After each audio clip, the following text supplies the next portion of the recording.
if the debt ceiling is not raised, what kind of probability are we putting on the US AAA rating being cut? 60, 70, 80%?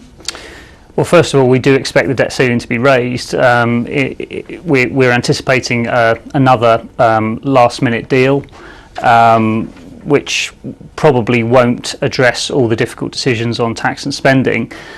If for any reason they weren't to come to any agreement, then we've made it clear we think that the US Treasury will effectively run out of cash towards the end of February, beginning of March.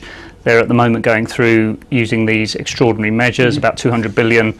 That has given them a bit of leeway through the first couple of months of this year.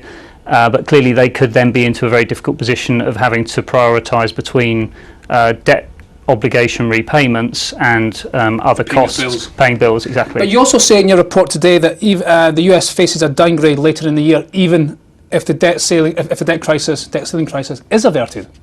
Well, we're saying that still will be a possibility, because one of the key aspects of any agreement on the debt ceiling would be some kind of more far-reaching agreement between amongst Congress to address the longer-term sort of fiscal challenge that the US faces and place US finances on a sustainable medium-term path. It's the kind of issue that has been recurring since the last debt ceiling crisis in August 2011, something they haven't addressed up to now, and we're hoping that they are able to do so at this juncture. So a last-minute deal in the next few weeks really won't do it for you?